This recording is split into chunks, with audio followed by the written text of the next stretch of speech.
Aujourd'hui, nous voudrions réagir aux déclarations du ministre des Affaires municipales et ainsi que celles du premier ministre au cours des dernières semaines par rapport à pas de hausse de taxes ni de coupe de services dans le milieu municipal.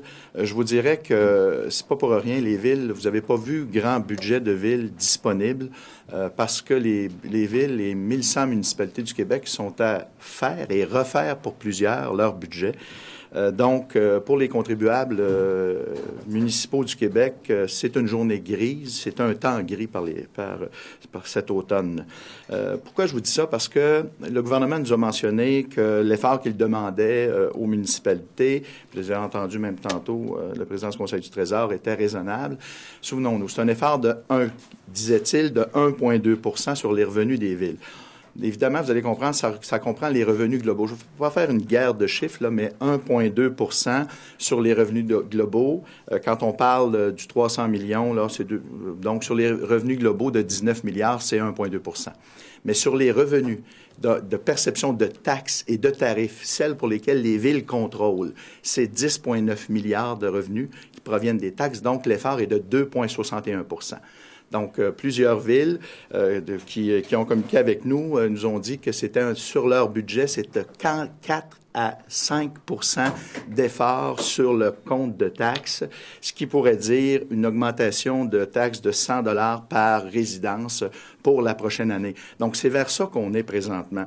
Pourquoi on vous dit ça? Parce que l'effort, il est phénoménal et encore une fois, les solutions, il n'y a pas de miracle en politique municipale. Les 1100 municipalités qui sont à préparer leur budget n'ont pas de miracle.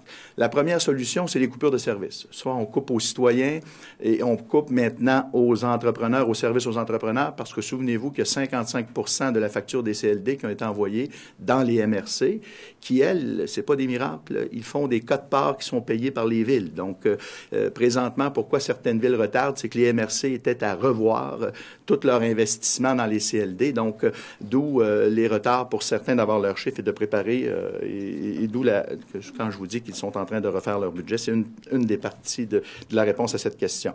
Deuxièmement, on retarde les investissements. Donc, l'autre solution, c'est de retarder les investissements. Quand on veut récupérer des sous, on retarde les investissements.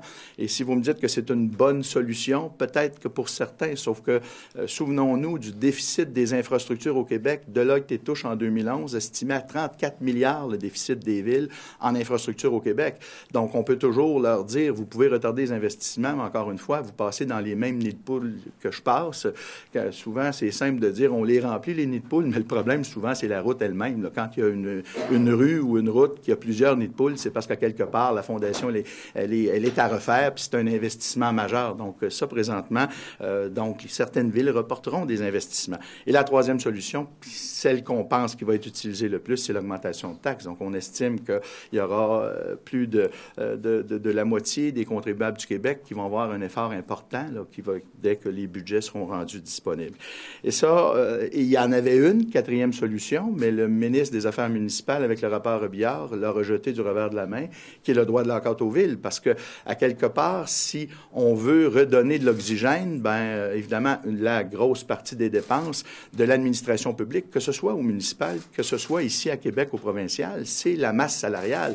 Donc, une des recommandations de la commission Robillard, c'était de donner le droit de l'enquête aux villes. Et là, le ministre Moreau, ce matin, a rejeté ça du revers de la main. Donc, il n'y aura pas d'oxygène qui va être donné aux villes par rapport à ça. Et je terminerai en vous disant, par rapport au surplus, parce qu'il a été véhiculé que les villes avaient des surplus, qu'il faut comprendre, 1,2 milliard de surplus non affectés. Puis je vais reprendre ce que disait la présidente de l'Union des municipalités du Québec. C'est évidemment, c'est le fonds de roulement. Là. C'est 7 parce que les villes n'ont pas le droit de faire de déficit. Ça représente à peu près 7 % des revenus des villes, alors qu'en Ontario, pour le même objectif de fonds de roulement, ils ont 14 %. Et là-dessus, il faut que je vous dise qu'il y a 1,30 milliards 1,3 milliard d'investissements qui sont prévus au budget. Donc, on a du fonds de roulement, mais on a aussi des investissements prévus à même le budget qui est à peu près l'équivalent de ces sommes-là. Donc, c'est pour vous dire que on pense sérieusement à la Coalition Avenir Québec, que le gouvernement, encore une fois, se sert des villes pour sous-traiter les taxes. Il le fait avec les commissions scolaires. Et l'effort sera supérieur au taux d'inflation. Donc, encore une fois, on va enlever dans la poche des contribuables du revenu disponible pour faire rouler l'économie. Donc, c'est rien d'intéressant par rapport à cette situation-là. Donc, je suis maintenant prêt à répondre à vos questions. Que pensez-vous de la croissance des dépenses des municipalités à 5,8 Bien, d'abord, premièrement, la croissance des dépenses des municipalités, d'abord, il y a eu un pacte fiscal qui a été signé en 2006 qui a redonné de l'oxygène aux villes. On vient de les en enlever, mais on les en avait redonné pour qu'ils fassent des investissements. Et il y a 1100 municipalités au Québec, là. Donc, moi, je suis un député de banlieue, je suis à Blainville. C'est une ville qui est en croissance. Je peux comprendre quand le maire décide de rajouter un peu de personnel pour être capable de subvenir aux demandes des citoyens qui augmentent dans sa municipalité. Donc, c'est pas à 1100 municipalités, la situation n'est pas égale à travers le Québec. C'est pour ça que je vous dis que c'est peut-être facile dans certaines grandes villes qui, eux, ont une masse salariale très importante de dire on va revoir le personnel. Mais dans beaucoup de villes et dans des villes de région, le personnel a déjà été revu. C'est près de 6 le gouvernement est à 1,3 Bien, écoutez, par rapport à cette augmentation-là, il faut comprendre que si et là, tout le détail des budgets qui sont donnés, s'il y a une augmentation par rapport à régler une partie du déficit en infrastructure, je pense qu'elle est justifiée. Quand tu as 34 milliards de déficit en infrastructure, il faut à un moment donné que tu remettes un peu plus d'argent pour être capable de régler ton problème de déficit en infrastructure. 8 par année. Bien, écoutez, une des façons de régler ça, c'est le droit de la carte puis régler les conditions de travail. Et ça, encore une fois, moi, je peux vous donner l'exemple du projet de loi 3 où la Coalition Avenir Québec proposait qu'à la fin, ce soit la Ville qui tranche. Et on a choisi, encore une fois, de l'arbitrage. Les relations de travail sont une partie importante de cet écart-là. Et encore une fois, il va falloir, quant à nous, il aurait fallu que le gouvernement ne rejette pas tout de suite du revers de la main le droit au la-carte. Le président du Conseil du Trésor a quasiment passé une commande aux municipalités en disant 5,8 c'est insoutenable. Il faut réduire cette croissance des dépenses-là. Et pensez-vous que les villes peuvent y arriver? Bien, écoutez, parce que quand vous regardez la croissance, quand vous regardez l'augmentation de la masse salariale par rapport aux dernières décisions arbitrales, les villes ont contesté, c'est les arbitres qui ont tranché. C'est un modus operandi qui est à la grandeur du Québec. Quand il y en a une qui passe devant l'arbitre, les autres, on se sert de cette décision-là pour avoir une influence sur les autres.